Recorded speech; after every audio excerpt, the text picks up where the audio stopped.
เมืองปทุมพรประกาศพนักงานรัฐกรเขาหับอุดหนุนบำนาญในวันที่15 ตุลาคม 2025 นี้อยู่ที่สโมสรของเมืองปทุมพรได้มีพิธีประกาศพนักงานรัฐกรออกพักการหับอุดหนุนบำนาญโดยการเป็นประธานของทานแก้วตายะวงศาห้องเลขาคณะบริหารงานพรรคเมืองประธานองค์การกวดกาพรรคลัดเมือง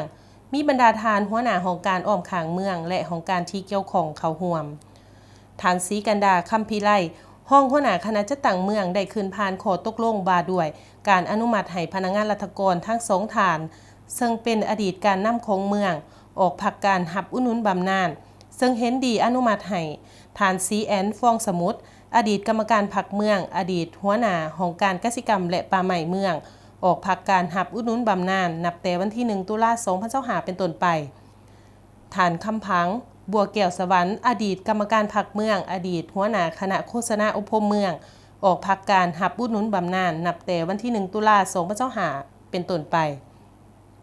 หลังจากนั้นสหายแก้วตายะวงศาห้องเลขาคณะบริหารงานพรรคเมืองประธานองค์การกวดกาพรรคลัดเมือง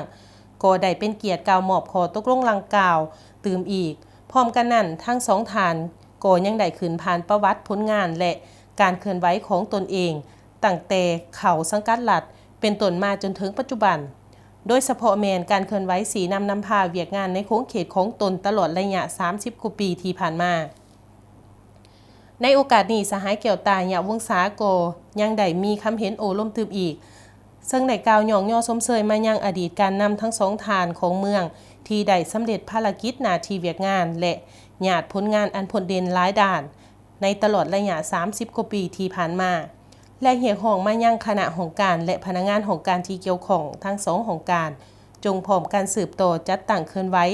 สืบต่อสีนำพาโดยเฉพาะก่อแมนเวียกงานวิชาเฉพาะพร้อมทั้งสืบโตหัดแหนนความสามัคคีให้เป็นปึกแผ่นแน่นหนาและสืบโตจะตั้งปฏิวัติหน้าที่เวียกงานอันสำคัญนี้ให้นับมือดีขึ้นกว่าเก่า